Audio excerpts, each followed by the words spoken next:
Hola, ¿qué tal amigos? ¿Cómo están? El día de hoy vamos a continuar con la segunda parte del electrocardiograma y el día de hoy vamos a aprender de una forma rápida cómo calcular la frecuencia cardíaca. Y bueno, antes de eso vamos a repasar lo que vimos acerca de los ritmos sinusales y bueno, como recuerdan, comentábamos que para que un ritmo sea sinusal, un complejo QRS tiene que estar precedido de una onda P, la cual es positiva en la derivación de 1, de 2 y de 3. Y de acuerdo a esto, una vez que calculamos el ritmo, podemos obtener tres variantes, que es la taquicardia sinusal, cuando el ritmo sinusal está con frecuencia cardíaca mayor de 100 latidos por minuto.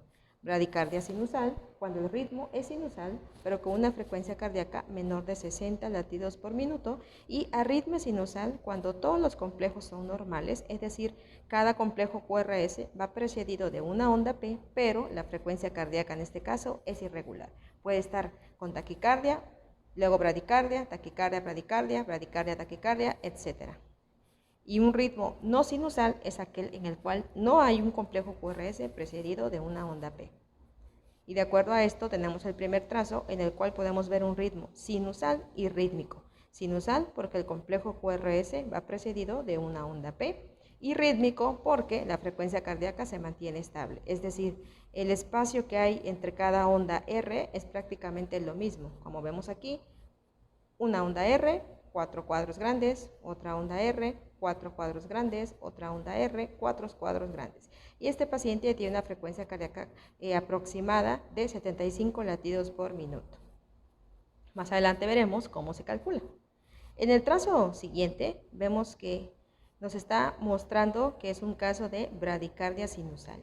Es sinusal porque hay un complejo QRS precedido de una onda P, pero el espacio entre cada onda R está aumentado. En este caso vemos 1, 2, 3, 4, 5, 6. Entonces, en este caso, el paciente tiene como una frecuencia cardíaca aproximada de 50. En ese caso, aunque no calculemos la frecuencia cardíaca, solamente con mirar el trazo podemos determinar si el paciente está taquicárdico o bradicárdico. Entonces, una vez que determinamos si el ritmo es sinusal, si en el trazo hay más de 5 cuadros entre una onda R y la siguiente, el paciente tiene bradicardia. Y al calcular la frecuencia lo vamos a corroborar. En la siguiente imagen vemos un trazo con taquicardia sinusal. Es sinusal porque hay un complejo QRS precedido de una onda P, pero hay taquicardia porque el espacio entre cada onda R está disminuido. En este caso hay 2 cuadros entre una onda R y la siguiente. Como podemos ver apreciar en este intervalo RR hay 1, 2 cuadros. Este paciente tiene una frecuencia cardíaca aproximada de 150. Entonces, solo con observar el trazo, sin calcular la frecuencia, podemos saber si es una taquicardia sinusal, si aparte de que es sinusal el ritmo, hay menos de 4 cuadros entre una onda R y la siguiente. Y el ritmo siguiente que vemos aquí es un ritmo sinusal pero arrítmico, es decir, hay un complejo QRS precedido de una onda P, pero la distancia entre cada onda R es diferente. Aquí se aleja un poquito, aquí está más cercano, aquí se aleja, etc.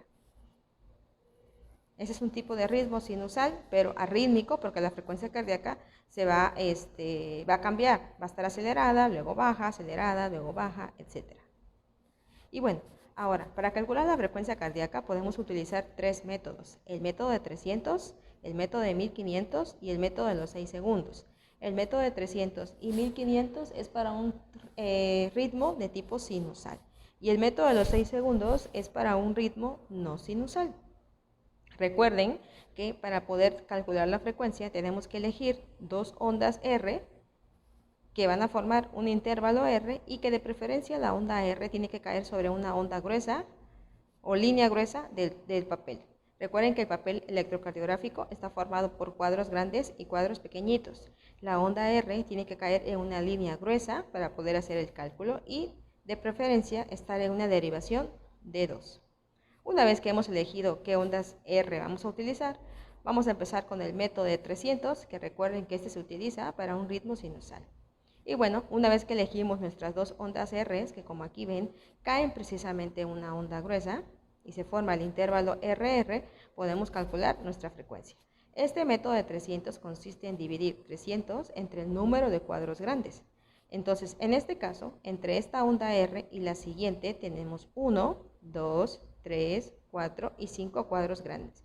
Entonces la fórmula dice dividir 300 entre el número de cuadros grandes y nos da 60 latidos por minuto. La otra regla para poderlo calcular es utilizar el número 300 e ir contando, pero va a ir disminuyendo hasta llegar a 37. En una línea gruesa siguiente a donde empieza la primera onda, como vemos aquí, la onda R empieza aquí, en la siguiente línea gruesa voy a contar 300, en la siguiente 150, 100, 75, 60, 50, 43 y 37. Ahora, voy a empezar a contar 300 en la segunda línea después de la onda R.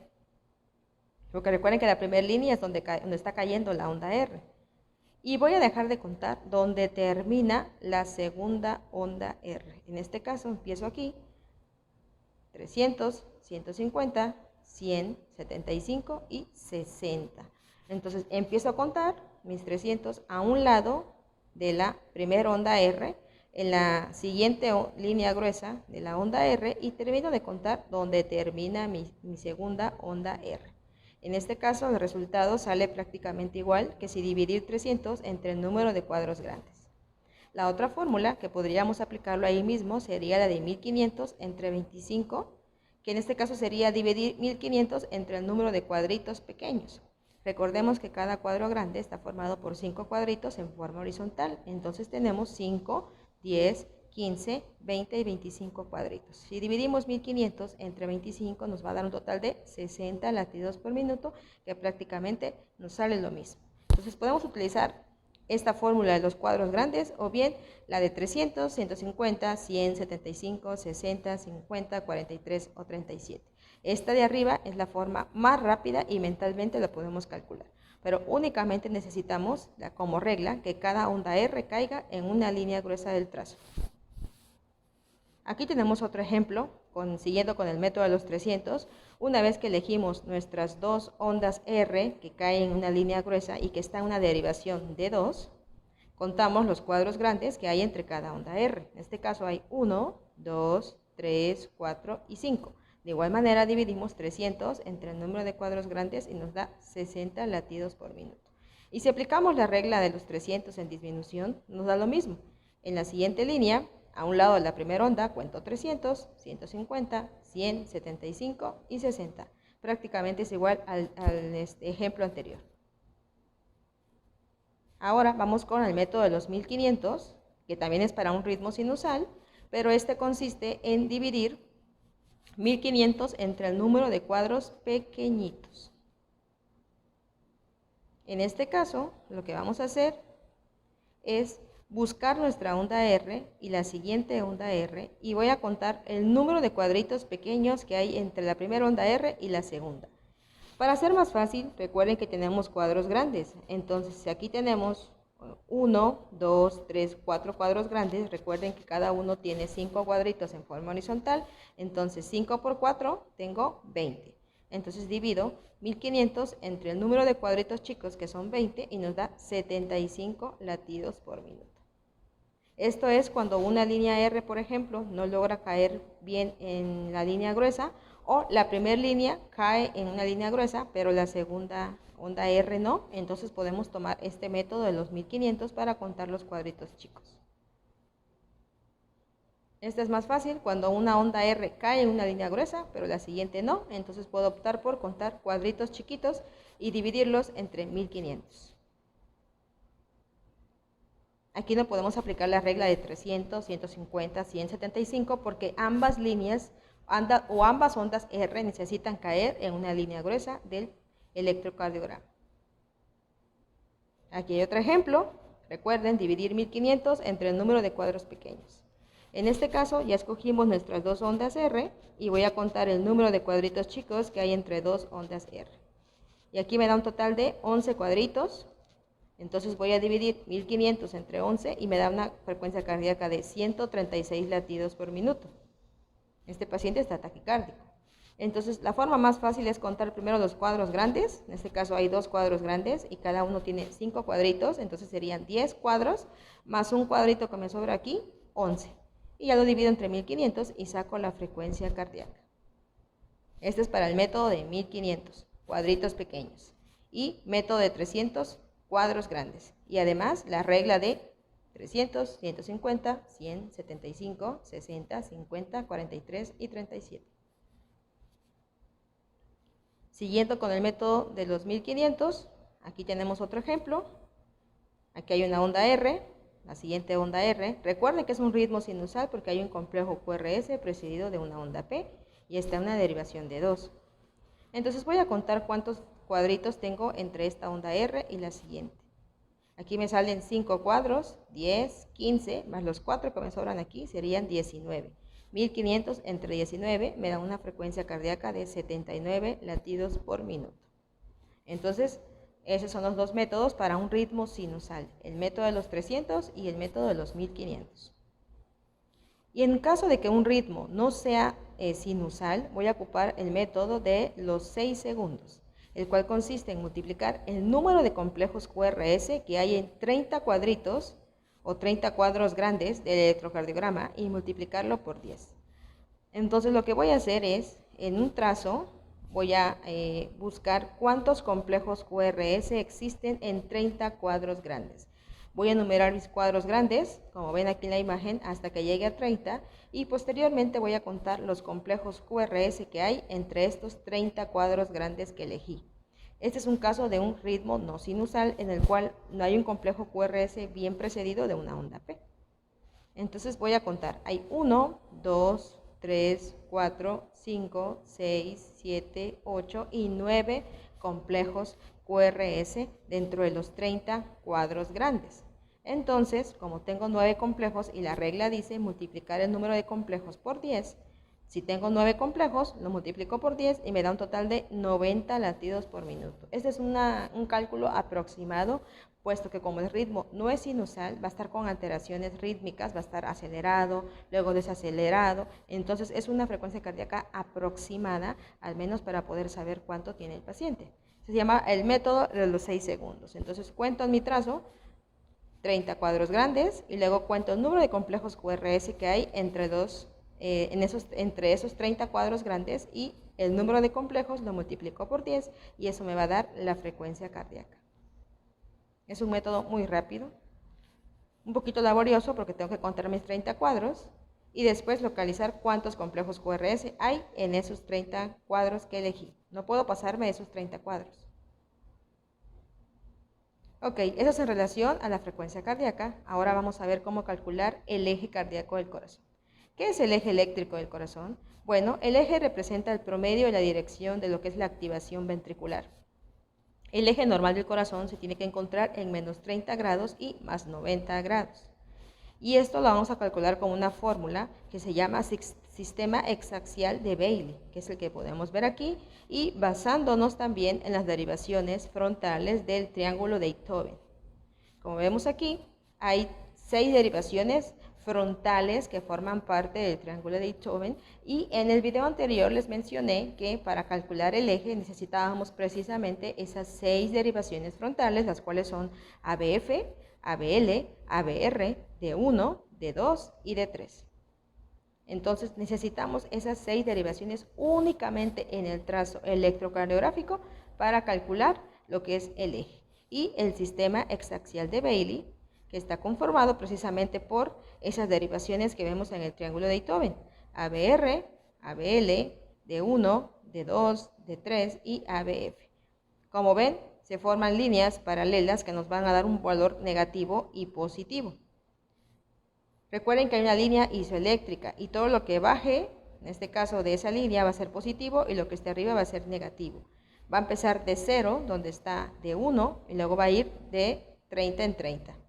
En este caso sería 0, más 30, más 60, más 90, más 120, más 150, más 180, y luego va a ir de regreso. Menos 180, menos 150, menos 120, menos 90, menos 60 y menos 30. Y eso nos va a servir para calcular el eje en el que está el corazón. Recuerden que el eje normal va a estar entre menos 30 y más 90. Algunas bibliografías mencionan que también se puede encontrar entre menos 30 y más 110. Pero aquí lo vamos a dejar entre menos 30 y más 90. Recuerden este sistema exaxial porque es el que les va a servir para calcular el eje. Y no olviden estas derivaciones. ABF, el cual su perpendicular va a ser de 1, ABL, que su perpendicular va a ser de 2, y ABR, que su perpendicular va a ser de 3.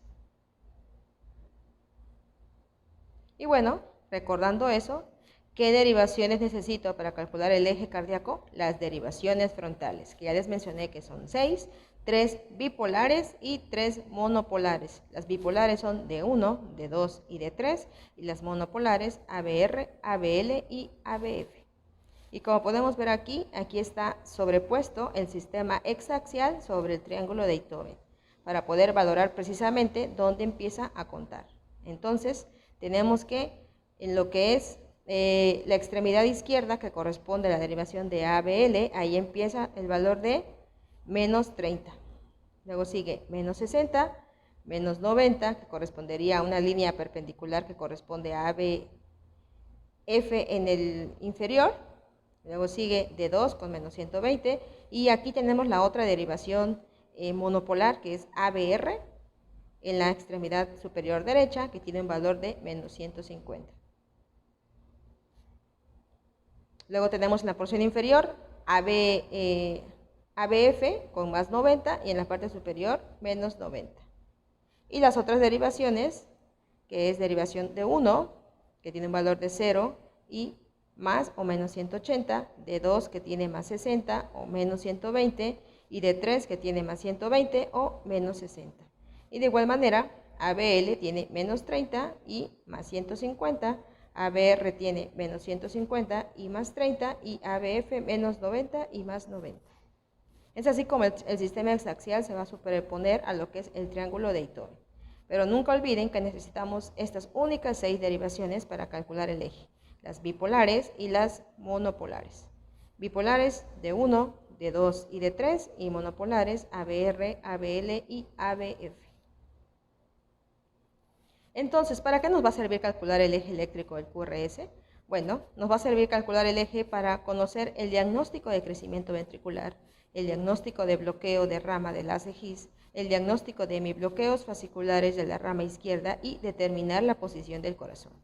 Si un corazón tuviera un bloqueo de rama izquierda del haz de His, el corazón se va a rotar prácticamente hacia la derecha y va a tener un eje positivo.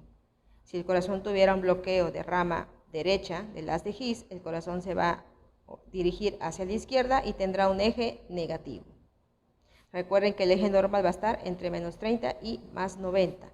Entonces, entre menos 30 y menos 90 será un eje a la izquierda, entre menos 90 y más 180 será un eje a la derecha, y entre más 180 y menos 90 será un eje extremo. Indicaría que prácticamente el corazón está rotado hacia atrás. ¿Cuál es la importancia para valorar hacia de qué lado está el eje del corazón? Pues como ya dijimos, si el corazón está rotado hacia la derecha, es decir, que nos sale con un eje negativo, quiere decir que hay algunas causas que lo están provocando, como por ejemplo bloqueo de rama izquierda, crecimiento ventricular, y también pudiera ser tromboembolia pulmonar, EPOC, dextrocardia, lo cual va a originar que el corazón se incline o gire hacia lo que es la derecha.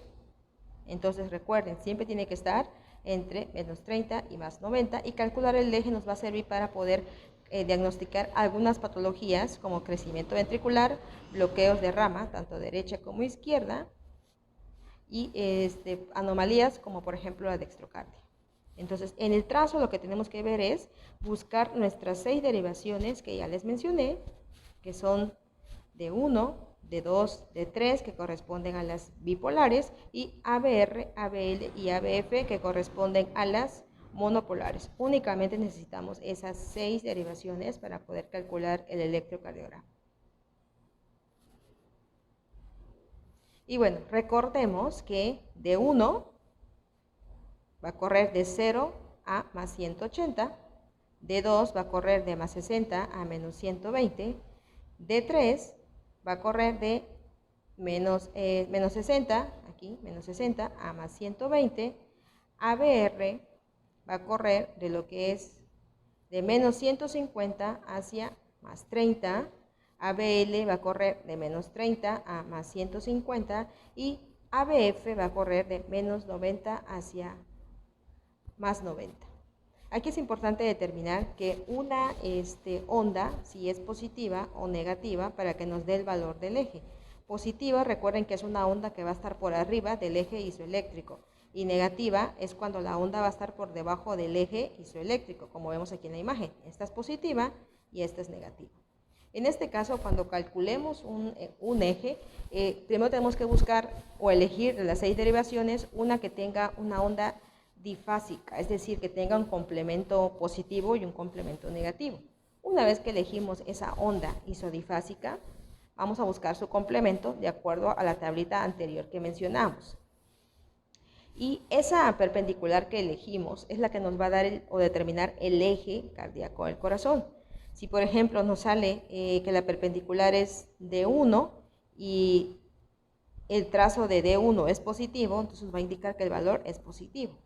Si nos sale D3, por ejemplo, y nos indica que la onda de D3 es negativa, nos vamos al valor negativo de D3.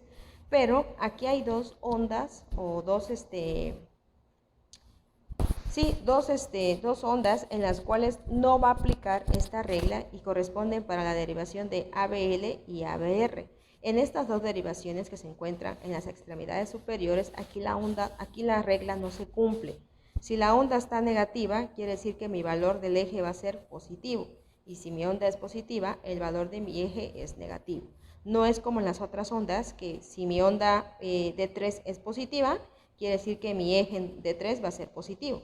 Que si mi onda ABF es negativa, mi eje en el corazón de ABF va a ser negativo.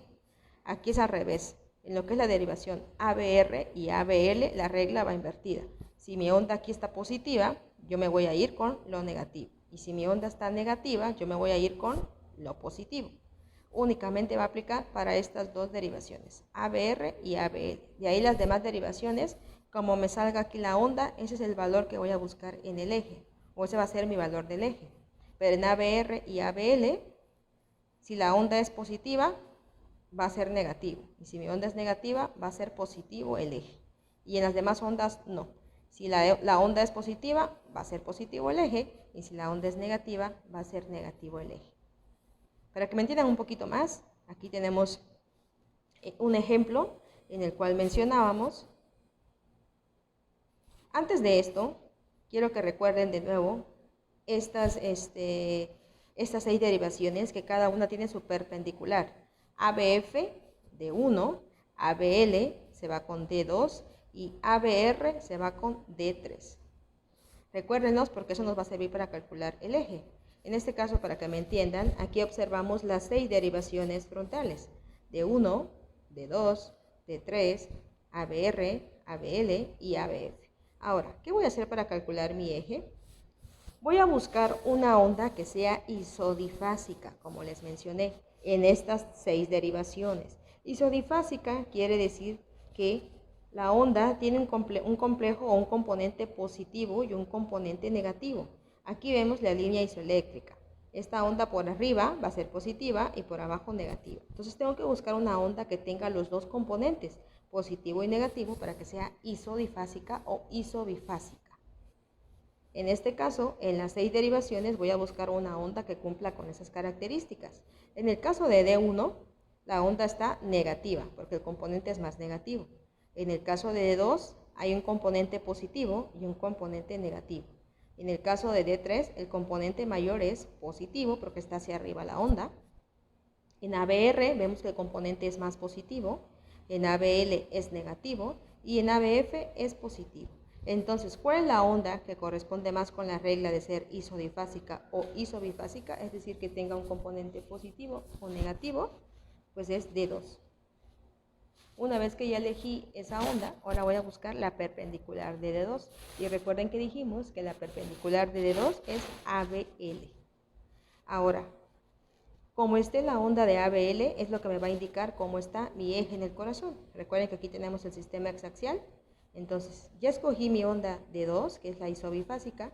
La perpendicular de D2 va a ser ABL. Entonces, ABL dice que está negativo. Entonces me voy a ABL, mi valor me dice que es negativo, pero recuerden que dijimos que en la derivación ABL y ABR esta regla no se cumple, que el valor de lo que es la derivación va a ser lo opuesto en el eje.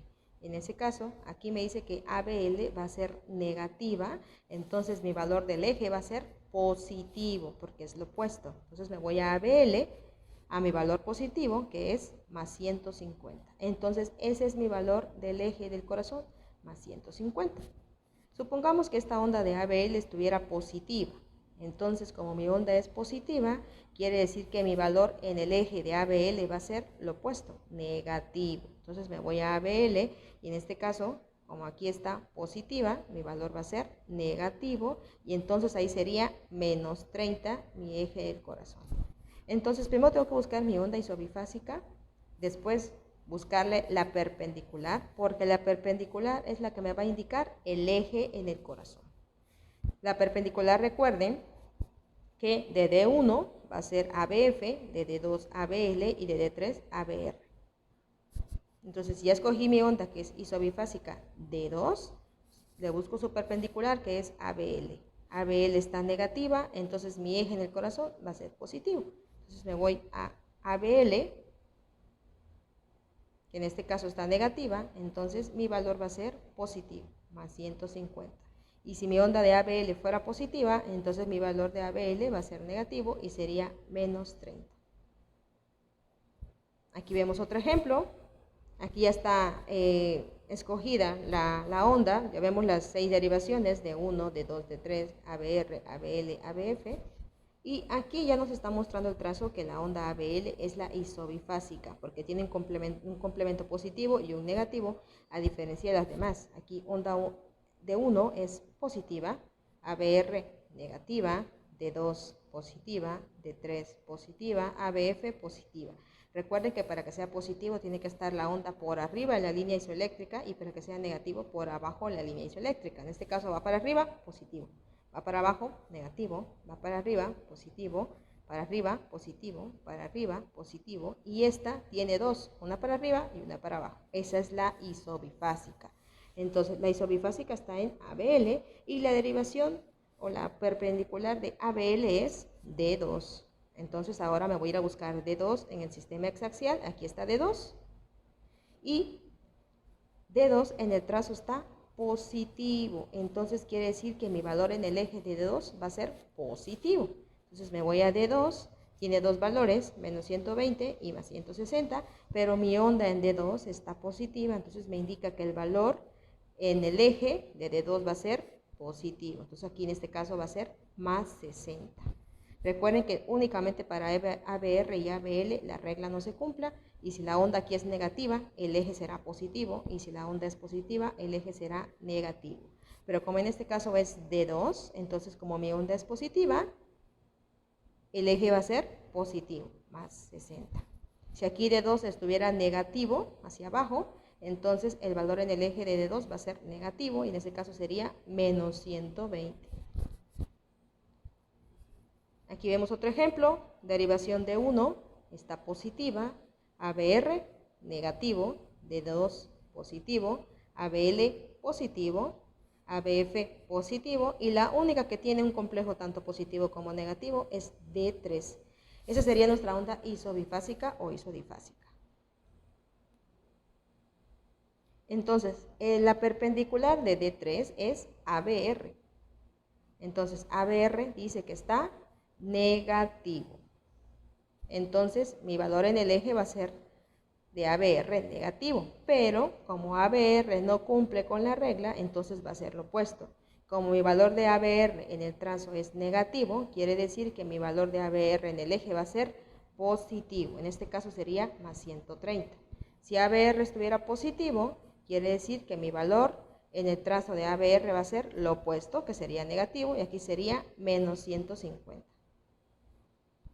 Pero siempre tengo que elegir primero mi onda isobifásica y después buscar la perpendicular. Y recuerden que la perpendicular es la que nos va a decir el eje del corazón. En este caso ABR está negativa, pero esta en el trazo va a ser positiva porque no cumple con la regla. Y en este caso sería más 30 grados. Y como ven, el corazón más 30 se encuentra entre lo que es normal, que sería menos 30 y más 90. Entonces está normal el eje del corazón. Aquí tenemos otro. Aquí buscamos la derivación que es de 1, es positivo. ABR tiene un complejo tanto positivo como negativo, pero gana negativo. D2 tiene un complejo positivo y negativo. ABL está más positivo. D3 también tiene positivo y negativo. ABF también tiene un poquito de positivo y negativo. Entonces voy a elegir aquí la que corresponda más con una característica tanto positiva como negativa. Y en ese caso la que se ve más parecida es ABF. Y ABF, su perpendicular es D1. Entonces D1 aquí está positiva, entonces me voy a buscar, quiere decir, como está D1 positiva, que es la perpendicular de la onda que elegí, que es ABF, la perpendicular es D1, y aquí D1 está positivo. Eso quiere decir que en el trazo el eje de D1 va a ser positivo. En ese caso D1 está marcando 0 grados. Eso es el eje que tiene el corazón en este caso. Si D1 estuviera negativo, entonces el trazo en el eje sería negativo. En este caso sería menos 180 y ahí sí ya sería un poquito patológico. Porque recuerden que tiene que estar entre menos 30 y más 90. Y si en dado caso también pudiéramos escoger D3, porque también tiene un complemento casi como positivo y negativo. Si escogiéramos D3, recuerden que su perpendicular de D3 es ABR. Me voy a ABR y ABR está negativo, entonces quiere decir que el trazo en el electrocardiograma, en el eje va a ser positivo, porque ABR y ABL no cumplen esa regla. Entonces si aquí ABR está negativo, entonces mi eje va a ser en ABR en el trazo positivo y sería más 30 grados. Pero si escojo ABF, su perpendicular de ABF es D1, D1 está positivo, quiere decir que el eje en el corazón de D1 va a ser positivo, es decir, 0 grados. Recuerden que los únicos dos que no cumplen la regla va a ser ABL y ABR, y lo que les marque su perpendicular, el valor en el sistema exaxial va a ser lo opuesto. Si aquí sale negativo, aquí será positivo, y si aquí sale positivo, aquí será negativo. Y las demás derivaciones, lo que nos marque aquí, ese será el valor del eje. Si aquí sale positivo, aquí será positivo. Si aquí sale negativo, aquí será negativo. Aquí tenemos otro ejemplo. De todas las ondas, la que más se parece con un complejo isobifásico es ABL. Tiene positivo y negativo. De ahí D1 es positivo, ABR es negativo, D2 positivo, D3 positivo y ABF positivo. Entonces ya elegí mi onda que es ABL y la perpendicular de ABL es D2. En este caso D2 es positiva, eso quiere decir que el eje en mi corazón de D2 va a ser positivo. Entonces me voy al eje de D2. Aquí está D2 y me dice aquí que mi onda es positiva, entonces quiere decir que el eje en el corazón en D2 va a ser positivo. Entonces D2, aquí está negativo, me busco el positivo y es más 60 grados. El eje de este corazón es de más 60 y está dentro de lo normal, que es de menos 30 a más 90. Entonces recuerden primero buscar su onda isobifásica, buscarle la perpendicular y la perpendicular es la que nos va a indicar el eje del corazón. Únicamente recuerden estas dos derivaciones ABL y ABR que no cumplen la regla y recuerden que el valor que nos salga aquí será lo opuesto aquí. Y en este caso, como D2 no está dentro de las derivaciones que no cumplen esa regla, entonces aquí D2 me sale positivo, entonces mi eje en el corazón será positivo, en este caso más 60. Y bueno, eso ha sido todo en relación al electrocardiograma, cómo calcular la frecuencia cardíaca y el eje del corazón. Espero que haya sido de utilidad y que hayan podido comprender un poquito cómo calcular tanto la frecuencia, el ritmo y el eje del corazón. Te invitamos a que sigas viendo los demás videos donde repasaremos un poquito acerca, con ejercicios, la frecuencia cardíaca y el eje del corazón.